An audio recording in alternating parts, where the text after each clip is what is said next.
ভিডিওটি শুধুমাত্র আপনাদের আনন্দ দেওয়ার জন্য, দয়া করে কেউ সিরিয়াস ভাবে নেবেন না। আর বাচ্চারা এই ভিডিও থেকে দূরে चलिए शुरू करते हैं।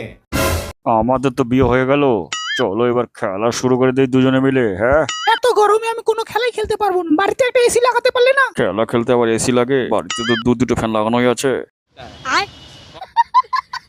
তার মানে এসি ছাড়া এত গরম তোমার সাথে খেলা খেলতে হবে নাকি? এসি জোগাড় করতে পারলে না সেটা মানি নিলাম, কিন্তু একটা কুলার তো জোগাড় করতে পারতে তুমি আমার জন্য। এসিতে কারেন্টের বিল কত আছে তুমি জানো? কারেন্টের বিল দেওয়ার টাকা নেই, কিন্তু বিয়ে করতে এসছো। রোহিত বেটা, তুই এখানে বসে আছিস কেন? কি করবো মা, কারেন্ট চলে গেছে। কি বললি? কারেন্ট চলে গেছে? আচ্ছা, ঘরে তো হাত পাকা রয়েছে, ওটা দিয়ে হাওয়া খা। তোমাকে কতবার বললাম আমি এসি লাগাতে, তুমি এখন পর্যন্ত এসি লাগাতে পারলে না। এসির তো অনেক দাম বাবু। সূর্য কেন তার ভোল্টেজ একটু কমায় না মা? এত গরম আমরা কি করে সহ্য করবো মা? আমাকে এসি কিনে দিতে হবে, আমাকে এসি কিনে দিতে হবে।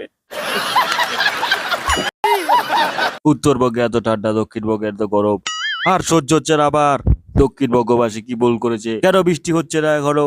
কন্ট্রোল। এখনই বাজারে গিয়ে একটা এসি কিনে নিয়ে আসবো, তারপর যত খুশি গরম দিয়ে তাতে আবার কোনো আসা যায় না। সঠিক বলেছেন। আরে শোনা বাবু, চলো করি। আমি কিছু করতে পারবো না এখন। আরে বাবু, এখন তো আমার মুড হয়েছে, এখন তোমাকে করতেই হবে। দূর বাল, ছাড়ো আমাকে। তোমাকে বলেছিলাম একটা এসি কিনতে, এখন পর্যন্ত কিনতে পারলো না সেটা। এইটা তুমি একটা কথা কইলে ভাই। তোমাকে একটা এসি কিনে দিতে হবে। এসি না কিনে দিলে আমি তোমার সাথে এক ঘরে এই ঘরে থাকতেই পারবো না। তুমি চলে যাও এখান থেকে। তুমি এসি না কিনলে আমাকে ছবে না, আমাকে ধরবে না তুমি। এসি লাগবে, এসি লাগবে, এসি লাগবে, এসি লাগবে। আরে আমার বাবু, আমার সোনা, এমন করো না, আমি এসি কিনে দেবো। कैसा लगा मेरा मजाक?